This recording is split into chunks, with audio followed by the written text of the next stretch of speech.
Tell him exactly. Planet K. Planet K. I'm looking on your website here, and it says that you sell erotica. We sell erotica? Does that include dildos? That includes a bunch of dildos. A bunch of dildos. Okay, good. Because I'm looking for a big purple dildo. Yeah, man, we got big purple dildos. Because name on it. Come on, get it. Well, I review video games, and I'm reviewing this game called Saints Row 3, where you can run around and hit people with this big purple dildo. So how big do those come? They come as big as you want them, dude. Jesus. I actually have a few molded after my own penis. It's huge. Oh my God. Yeah, come on, dude. Okay, man. Well, how much do how much do dildos cost? Dude, they're all over the place, man. Yeah. Anywhere from like $10 to like $60. Damn, man. Am I like able to return like a used dildo? Like, yeah, as long as you use it, I mean, you can stick it up your ass whatever you need to. Just clean it off, bring it back. We'll give you your money back. You have got to be kidding me. I get your point. All right, man. Have a good one. Okay. Let's go, Joe.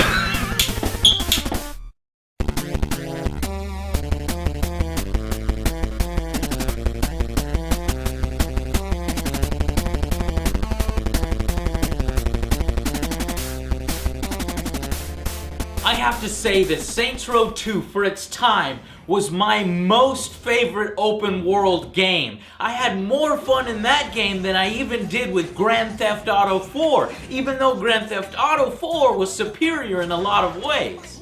It just simply was more fun in Saints Row. That's the game that I kept loading up with its cooperative campaign and extensive character creator. Needless to say, I loved Saints Row 2, and had I rated it today, it would be like a 9 out of 10. So I in particular was really excited for Saints Row the 3rd. Alright, Joe, we're here. Go ahead. Go buy the dildo. That wasn't a deal. Yeah, it is. I drove here. Let's go. Go buy the dildo. That doesn't make sense. I thought I was coming with you. You are here with me now. Yeah, but I'm not gonna buy it. Yes, you are. It's just a fucking dildo. That's fucking weird. If I go in there, oh, you can have a dildo. No. Go buy the big purple dildo. Buy the biggest one they got. Joe, go. Joe, just buy that damn dildo. Do you realize how stupid that sounds? No, I don't care. Saints Row 3 has a dildo in it. We need a dildo. It has to happen. Just be like, yes, sir, I would like a big purple dildo.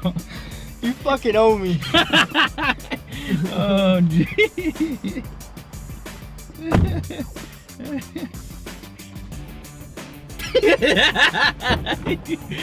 Ready? Yeah. Fucking, is that what you wanted? Huh? Is that what you wanted? Get it away from me. Stop it. Stop. Let's get out of here. Alright. In the 3rd, you start off right where you left off in Saints Row 2. You have Stillwater completely conquered. The Saints have risen to celebrity status, freaking gangster rap stars, despite being gang lords and slaughtering hundreds of innocents. These guys can literally do no wrong. They could rap about anything and it would be a surefire hit.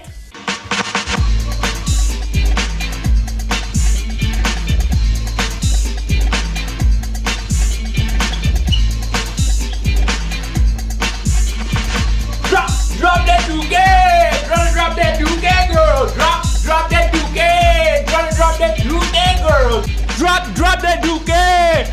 Drop that dookie, girl! But the 3rd Street Saints party comes to a screeching halt when they rob a bank owned by the Syndicate, or the Red Guys. Which was never really explained why they were so powerful, since they're kind of pushovers in the game. But nonetheless, through a series of events, the Saints are forced out of Stillwater and into Steelport, a completely new city with all new gangs to conquer. Sounds good, right? Wait, what is that? What is what? That plane is... Okay, don't freak out or anything, but I think that plane is gonna try to ram us. What do you mean, don't freak out? Do you have a plan? Yeah. I shoot out the window, land in the plane, kill Philippe, then jump out the back again. You mean we, right? Look, Just remember how happy you were when I caught you. Wait, what? Ah! Shoot the window and land the plane. Fuck was I thinking?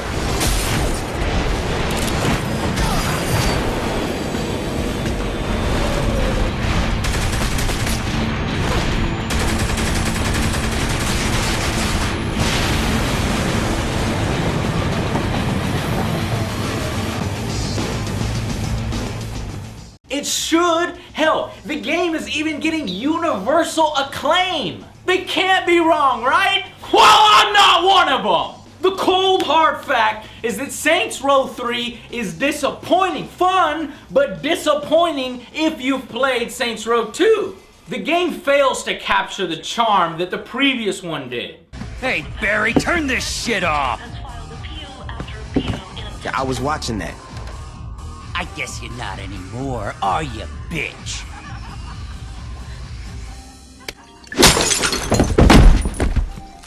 Could you turn the TV back on? When your greatest thrill is the novelty of a purple dildo at a bisexual party, it doesn't bode well for the rest of the game. Is this funny to you? Is this funny? It is pretty funny. But listen, these things are shocking and outrageous by nature. And after the first few times, it quickly wears off. But that's the most memorable thing in this game. But it's realistic though. The force is strong with this one. Get away! God, what is with this? Stop! Put it away! No! It's as if the developers took the outrageous elements in the second game and took them to the extreme here, believing that that is why we liked Saints Row 2. But they failed to see the fact that Saints Row 2 had balance, mixing in really clever missions with the shit spraying and the hookers. Saints Row 2 had strong writing. Saints Row 3 does not. Saints Row 2 had freedom of choice. In Saints Row 3, it's considerably less so.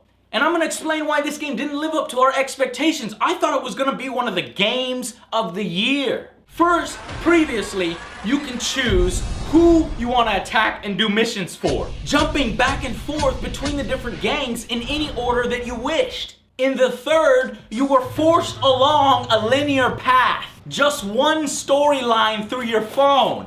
Worse yet is those new 3 apparent gangs just feel like one.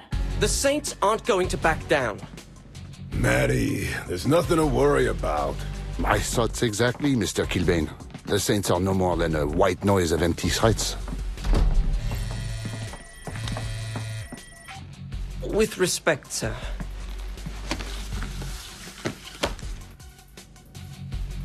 I'd say empty is no longer applicable. Effectively because they all work together. You've got the Deckers, the blue guys, or the red guys, or the green Mexican wrestlers. These are poor replacements for the originals. The Ronin, the Brotherhood, and the Sons of Samdi, the Jamaicans. In Saints Row 2, you were introduced to the gang separately. They're lieutenants, they're brutal leaders. Who the fuck are you? They call me Mr. Sunshine. Well, listen, sunshine. I don't care how fucked up your face is. I ain't scared of you or that other arsehole. Oh, shit!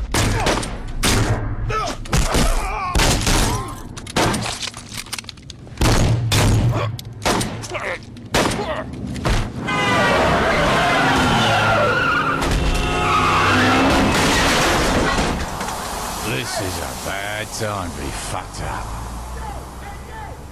The areas that they control on the map, and then your two gangs would clash into all-out gang warfare? In Saints Row 3, these gangs feel barely unique. That punk kid is Matt? That punk kid is the cyber god who just crashed your helicopter. Cheers. These people are probably halfway to the computer by now. Sure, Saints Row 3 does have a handful of entertaining missions, and it is built on a strong core of the original Saints Row and Saints Row 2. but a lot of the elements are stripped away. More often than not, they feel like they're reaching. They managed to squeeze in a zombie mission. There have been some complications, Senator. Complications? Don't talk to me about complications. I want results. You want results? Then authorize the use of the data list. Even if Congress got on board, Homeland Security would never allow it. This is out of control. I am coming to Steelport. Zombies and Monica Hughes?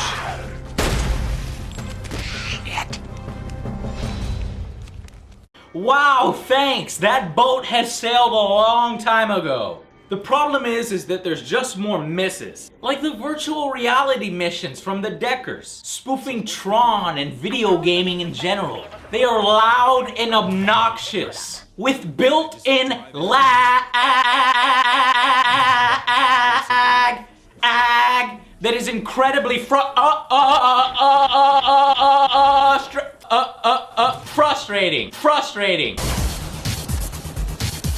Something wrong with the connection? He's bombarding us with data. I'll try blocking it.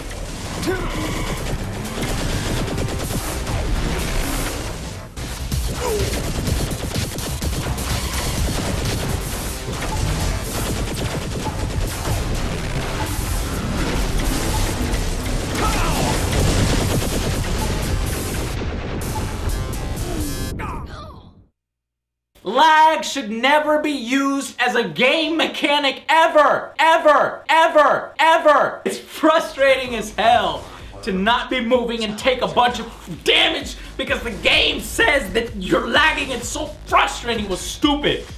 Don't put lag in games on purpose. These missions feel like a lazy, annoying parody than anything else. In terms of graphics, the game barely looks any different from Saints Row 2. In fact, in some places it looks worse, with low-res textures and really bad pop-in, especially on the Xbox with very short draw distance. I don't know what they added to this game besides dildos. Dang it, Joe! That pretty much sums up the game right there. God. The only significant additions that we get are the upgrade system that allows you to upgrade your abilities through your cell phone. In an RPG-like mechanic, finally giving use for some of that money that you've been earning up throughout the entire game. Also, at certain points in the story, you'll get branching paths, different rewards that you can choose that'll give you different bonuses that can affect the future of the game. What are these? They're back doors into company records. One door leads to a weapons manufacturer, giving you discounts on weapon upgrades. And the other? An automotive parts distribution house. They'll discount work done on your cars. Pick one and I'll get you set up as a high-priority client, I swear! They also introduced mini-bosses. Not the quite awesome gang lieutenants like in previous games, but these are more powerful, just regular enemies that show up from time to time. These are great additions. They add some depth that was missing before. But with all that's been stripped away within the game, it's hardly a consolation prize. Now, I was willing to leave alone the fact that Saints Row 2 had competitive multiplayer and Saints Row 3 does not. They decided to drop the feature, and I was only gonna ignore this if it meant that the main game was gonna get more focus, which was the excuse. To give them more time and focus beefing up that character story. But because that's clearly not the case, it's all that more apparent and disappointing. Instead of competitive multiplayer, we get Horde mode. Horde. Which pits you up against waves of up to 30 enemies in a mixed bag of creative and sometimes pointless 2-minute long repetitive missions. It feels completely tacked on and thrown together, as the whole of Horde mode will take you less than an hour to complete. And once you complete it, there's not a single achievement for doing so. Not for completing it, not for surviving it, not even for never losing a life. None. It's clearly tacked on at the end. If they needed more time to focus on the single player, why then is Saints Row 3 shorter? Doing all the linear missions and some of the side activities, I clocked in a total of 11 to 12 hours. Total. hardly the value I got before. Worse still is that those 11 to 12 hours are padded. They actually force you to play through the side missions now in order to unlock them for regular play during this very long hand-holding tutorial. That fucking ninja bitch is too fucking powerful. How are you gonna use grenades if she's constantly moving? I need to be revived. I've wasted so much fucking ammunition on this stupid bitch. I fucking hate this.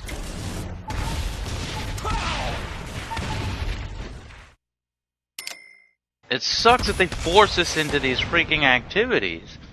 Okay. What are we gonna do now? But I'm not fucking doing mayhem. I don't care. That didn't work out too well. In the original, these missions were completely optional. They were like the icing on the cake of the main story. No one force-fed them to you, as they are here, which makes them less fun. And as far as side activities go, they, without explanation, removed all the good ones. Like Fight Club. What are you doing? Oh God, no, please, no! This is gonna be food.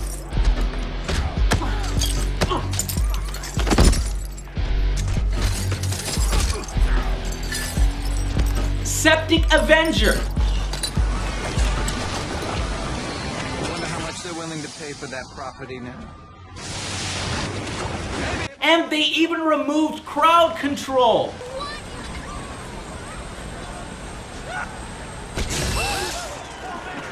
Which lets you be like a bodyguard to protecting celebrities. That was fun. And a perfect opportunity for more celebrity cameos in the game. Though we do get one. Burt Reynolds can join your gang, which is pretty cool. Viola, is this the kid you were talking about? Burt fucking Reynolds? Who else could keep this town running? Besides, I love my constituents. Sir, I am a huge fan. Excuse me, honey. Oh my God, this guy is fucking awesome. Stop being a fanboy. But they replaced those awesome missing ones with the most generic ones possible. Gang Operation, which is clearing minions out of an area. Tank Mayhem, which is just regular mayhem, which is also a mode with a tank. And Guardian Angel, which has you sniping and protecting your gang members. Hell, the only noteworthy addition is Professor Genki's Super Reality Ethical Game Show. And welcome to Professor Genki's Super Ethical Reality Climax. Time to see how the game is played.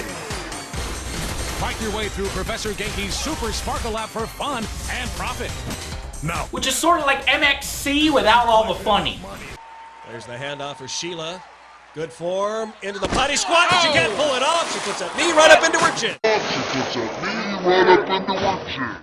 So, in recap, the main campaign is shorter. The side activities have been removed and replaced with dull ones. The supposed new 3 gangs feel like just one. There's fewer radio stations, no reggae, and the story ends on a sour note abruptly, clearly setting up DLC.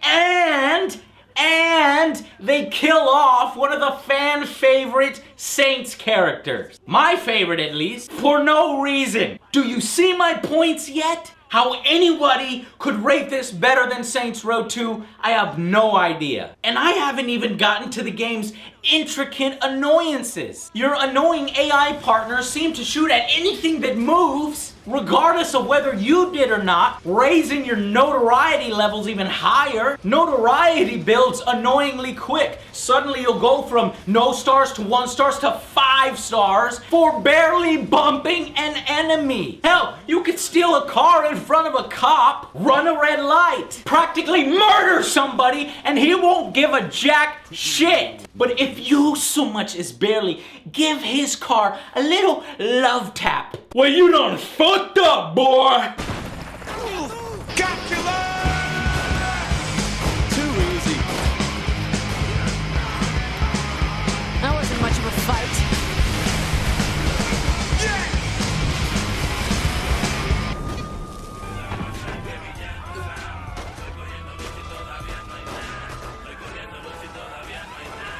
Saints Row 3 is a shell of its former self. Whereas the second was one of my favorites of all time, it had charm, clever writing. This game has perversions and purple dildos. Whoopee! Help us find the money and do what I say.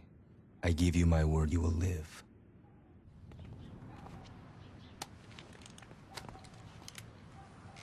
Ish, you home?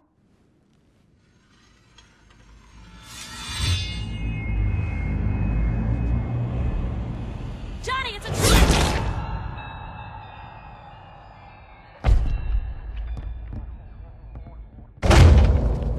Ish!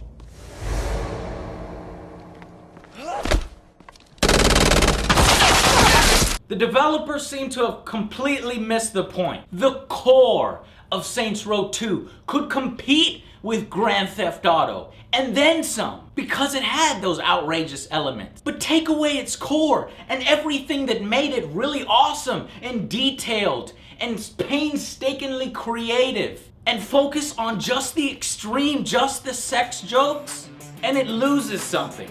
But seeing as how this game had 4 times the pre-orders of Saints Row 2 within 2 weeks before launch, and shipped over 3 million units to date, I know we will be getting a Saints Row 4. Drop that Dugan! Drop that Dugan, girl! Drop that Dugan! Drop that Dugan, girl! Wipe that ass, ho! Without a doubt, but I hope more time and effort is put into it and it's more like 2 instead of 3. The final verdict for Saints Row the 3rd is a very disappointing 6 out of 10. I was gonna give it a 7 because like I said, you can have some fun. If you see my Let's Play, I'm having a lot of fun, but that is the height of the fun. That's literally bottled up into all the moments that were kick-ass. And as a fan of the first 2, I just couldn't bring myself to do it with how much is missing here. And what is just, it's glaring, staring me in the face. I have to be honest. I know a lot of you are gonna think I'm crazy, but after playing this one, I don't have any desire to pop it back in and explore Steelport like I did with Stillwater. If you want my advice, save your money, buy Saints Row 2. It is really cheap right now. Wait for Saints Row 3 to go down in price or rent it. You'll finish it in a night or 2. I'm happy that THQ finally has a powerhouse game, and I love this franchise. But when I love a franchise, I expect more from it. And this game was a disappointment for me. I expect more from you, Big V. Until then, I'll see you guys on the next Angry Joe. God, sick of purple dildos! Wipe that ass, ho!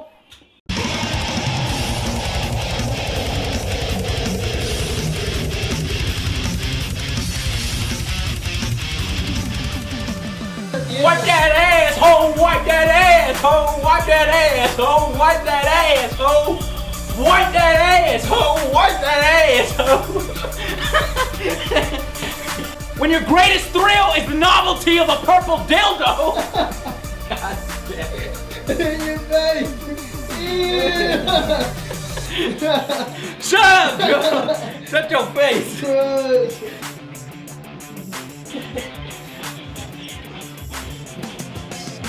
Drop that new game! Drop that new game, baby! Drop that new game! Drop it,